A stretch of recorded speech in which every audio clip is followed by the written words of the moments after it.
Hai semua, hari ni kita nak buat agar-agar santan gula merah tanpa telur. Mesti kat sini ada yang tak makan telur kan? Resepi ni sesuai sangat untuk korang. Nak buatnya pun senang, bila makan sejuk-sejuk sedap sangat. Okeylah, jom kita buat. Masukkan 4 cawan air ke dalam periuk ataupun kuali. Masukkan 200 gram gula nisir. Gula nisir ni saya sudah racik halus-halus supaya senang untuk larut. Tambahkan 2 sudu besar gula merah, sedikit garam, 1 helai daun pandan, 10 gram serbuk agar-agar. Kacau sehingga sebati, baru buka api.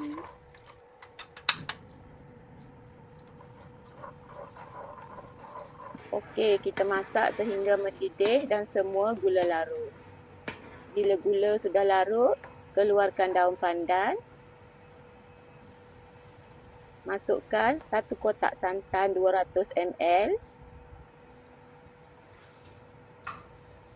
Kacau-kacau dan biarkan sehingga mendidih.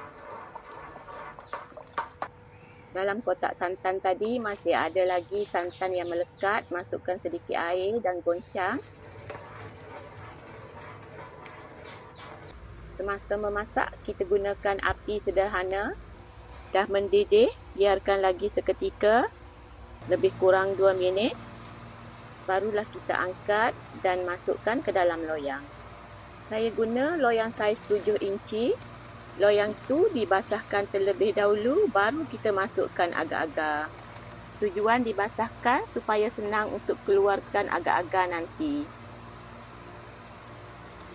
Buang buih yang terdapat pada permukaan dan biarkan sehingga agar-agar sejuk pada suhu bilik, kemudian barulah masukkan ke dalam peti sejuk.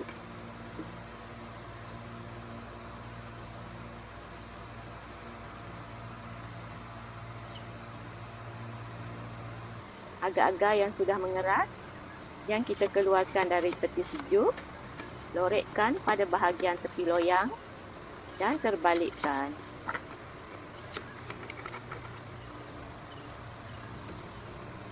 Letakkan 1 lidi supaya memudahkan agar-agar keluar.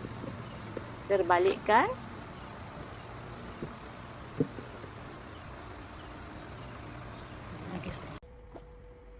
Bolehlah potong dan dihidangkan.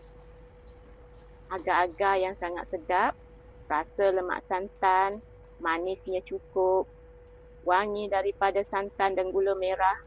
Bila terasa nak makan benda manis, bolehlah cuba resepi ini.